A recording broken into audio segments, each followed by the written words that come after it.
For millions of years, our ancestors moved across the Earth without borders. To survive, early hominids relied entirely on what they could find, walking across wild continents in a state of absolute, boundless freedom.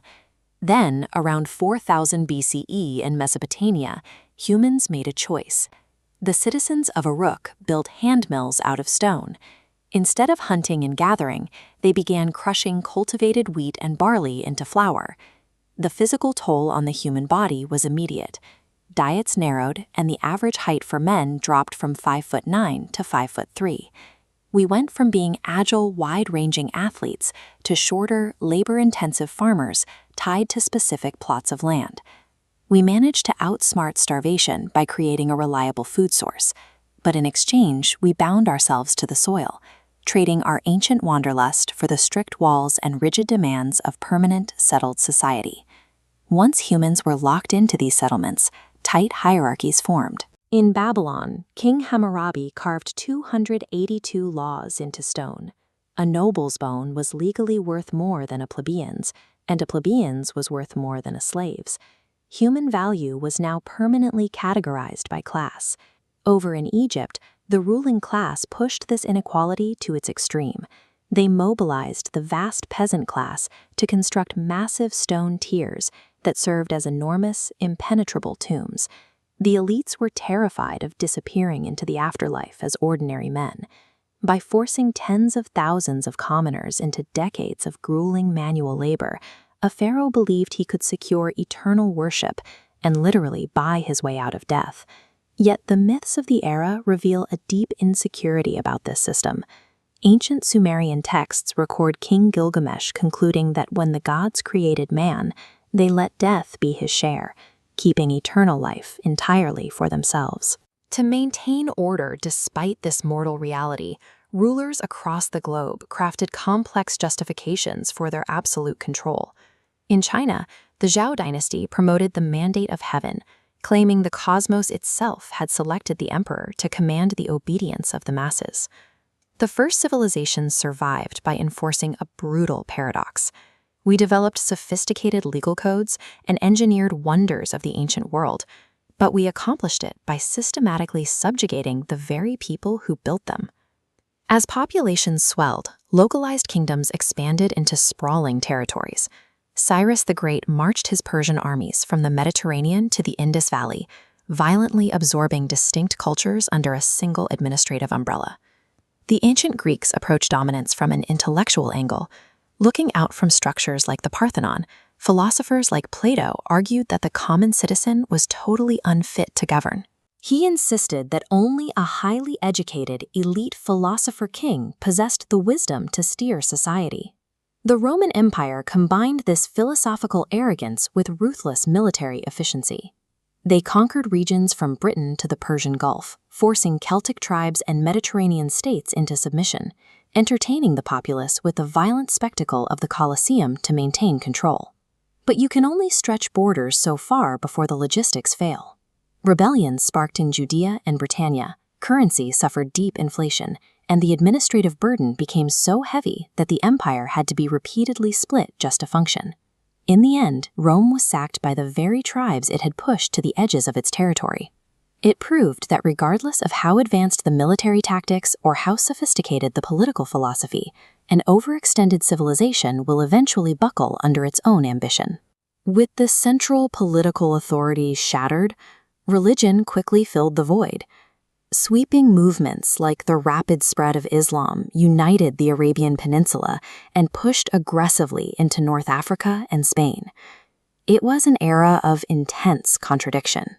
While Christian and Muslim armies clashed in repeated bloody crusades over Jerusalem, scholars in Baghdad were developing the foundations of algebra, and Indian mathematicians were calculating the circumference of the Earth. Then internal religious disputes were eclipsed by a lethal external force.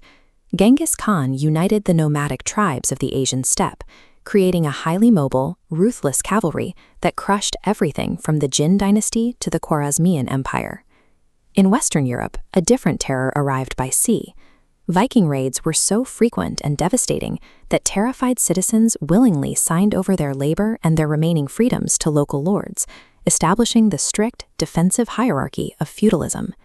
Yet, after enduring centuries of dynastic slaughter and a bubonic plague that wiped out tens of millions, the rigid medieval structure began to thaw. Wealthy states funded a cultural reawakening, pouring resources into art that signaled a return to the individual. The fall of antiquity didn't end the human story.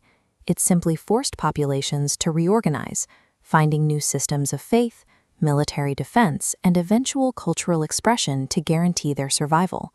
For thousands of years, the social pyramid held firm.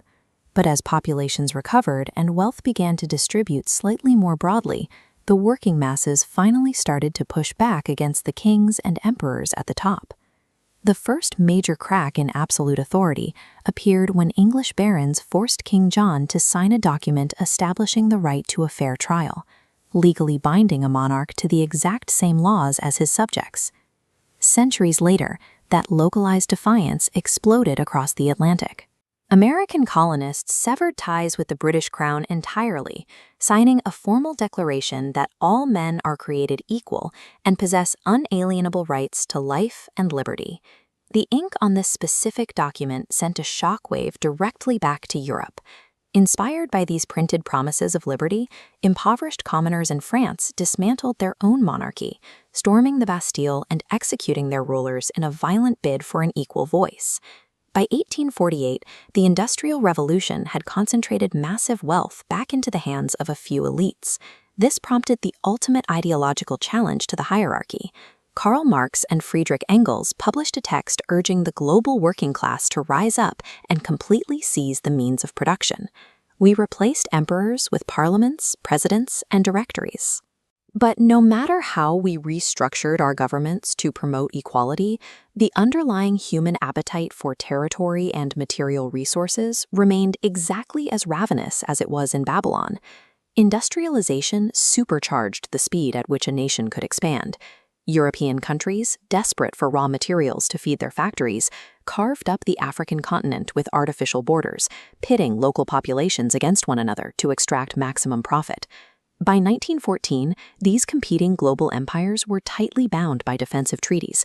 It only took a single assassination to detonate the tension. The ensuing conflict introduced the world to the horrifying scale of mechanized slaughter. Millions of soldiers were fed into static trench lines, bleeding out over a few miles of contested mud. The peace that followed was merely a pause. Just decades later, a German dictator attempted to forge an empire that would dwarf ancient Rome, dragging the planet into a Second World War that left major capitals reduced to rubble and ash. That ambition finally peaked in the skies over Japan. The deployment of atomic weaponry instantly vaporized hundreds of thousands of lives, forcing civilization to stare directly at its own capacity for total self-extinction. From the first handmills in Mesopotamia to the splitting of the atom, we have spent thousands of years trying to build structures that will outlast us. But King Gilgamesh was right. We rise, we consolidate power to feel secure, and eventually every empire we build erodes back into the dust.